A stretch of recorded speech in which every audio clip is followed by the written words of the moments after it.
Arne Slot's Liverpool lack intensity and the numbers prove it, Beto's big chances and Raul Jimenez's penalty record. Welcome back to the LFC Transfer Hub, your number one source for everything breaking at Anfield. What happened to Liverpool's intensity? An inability to maintain the levels has been a feature of Liverpool's season under Arne Slot. His team lacked intensity in their lackluster showing against Brighton on Saturday lunchtime, but perhaps the seeds of that poor performance were sown in midweek. "Every game should be the same," said Dominik Szoboszlai after the 4-0 win over Galatasaray.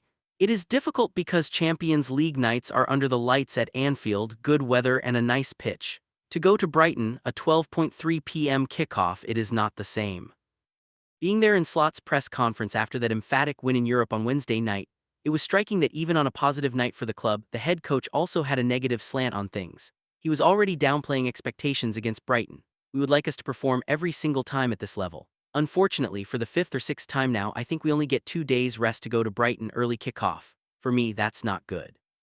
Players get injured in this period because it is such a tight schedule," he continued. "We should have been given a bit more rest, but that hasn't happened a lot. So, Brighton is an intense team we're going to face, and we will bring the best game possible again on Saturday, but you cannot compare Brighton to Galatasaray." The Liverpool manager will likely feel vindicated in his concerns given that Mohamed Salah was not fit enough to take part in the game and Hugo Ekitike bowed out of it early on with an injury. The 2-1 defeat leaves them outside of the top four with 7 to play. But as one former Liverpool player put it in a Premier League press room over the weekend, Slot made the mistake of alluding to the dreaded T word. If you tell football players that they are entitled to feel tired, then it can become a self-fulfilling prophecy. There is some suggestion that Liverpool have been trying to manage their workload all season and that this has impacted the team's tactics. Certainly, the pressing game of old has gone. For fans, a side once famed for its intensity has become unrecognizable.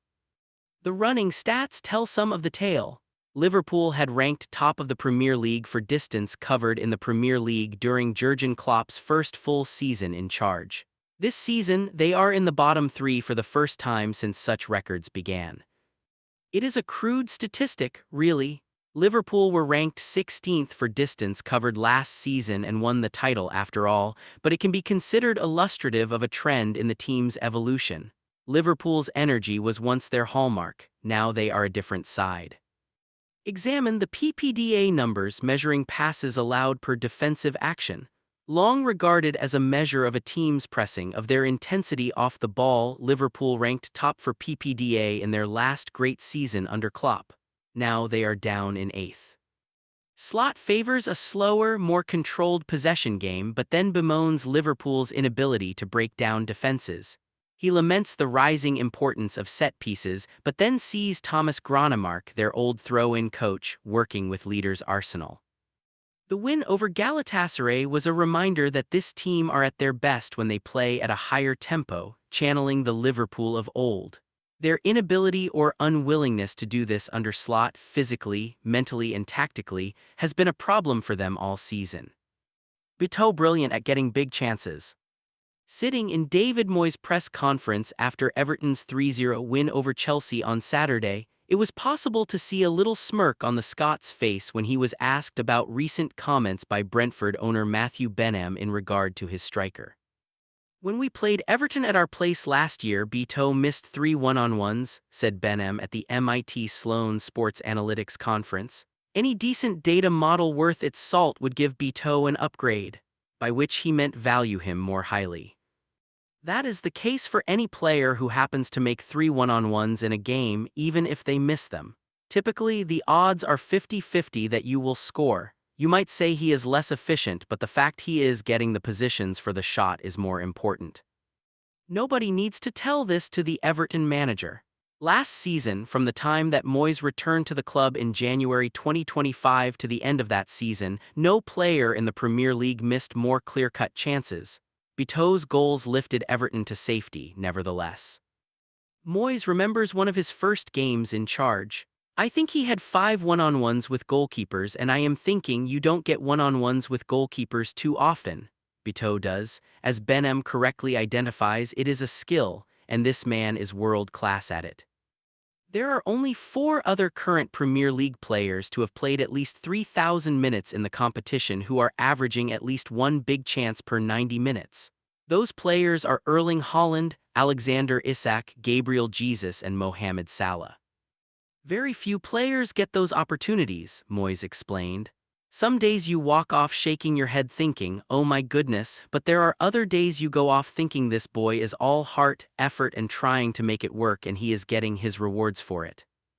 Against Chelsea, he had already unsettled Robert Sanchez in the opening minutes when dispossessing the goalkeeper near his own line.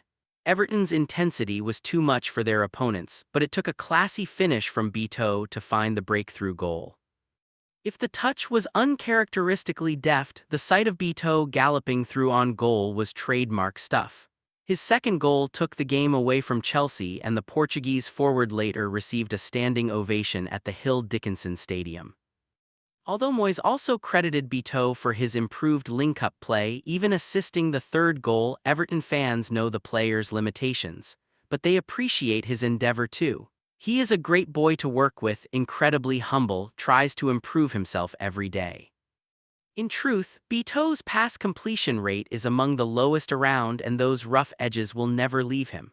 But when supporters dream of an upgrade, they must be mindful that the list of players who manage to get on the end of things more than Beto is short. Is Jimenez the penalty king now? Martin Dubravka actually got a hand to Raúl Jimenez's late penalty in Fulham's 3-1 win over Burnley on Saturday, but he could only get a feather-like touch on the ball. As a result, the veteran Mexican striker extended his perfect penalty record in the Premier League. The sequences now stands at 14 from 14 for Jimenez. The next best perfect record in the competition is 11 from 11 by Yaya Toure, followed by Dimitar Berbatov's 9 from 9. For the foreseeable future, this is Jimenez's record to lose. But will he? He has mastered his art. The Mexican opts for a goalkeeper-dependent strategy, staring down his opponent while having the technical proficiency to adjust his finish without looking at the ball. It is a difficult skill but means there is less that can go wrong if the taker can keep their cool. Is he the best ever? That is debatable. Some might factor in the pressure on the penalty. A stoppage-time goal against Burnley when already leading would not rank highly on that measure. But the maths would suggest this strike tipped the numbers in his favor. Based on probability, using Opta's expected goals model that states the odds of scoring from the spot are 79%. Jimenez's record of scoring 14 from 14 is now slightly more statistically unlikely than Matthew Le Tissier's record of 25 from 26 in the Premier League. It is hard to believe that Andreas Pereira was preferred to Jimenez as Fulham's penalty taker at the start of last season. Marco Silva learned his lesson. Finding someone reliable from the spot can make the difference, and he is as reliable as they come. Jimenez, 35 in May, now has 9 Premier League goals this season in total. Only 9 players have scored more. Having netted 7 in his first season for Fulham and 12 in his second, he has been a bargain buy since joining from Wolves for just £5.05. His contract is up at the end of the season, although there is talk of interest from elsewhere in the Premier League. But if Jimenez's English adventure is coming to an end, he is now looking increasingly likely to depart with his perfect penalty record intact.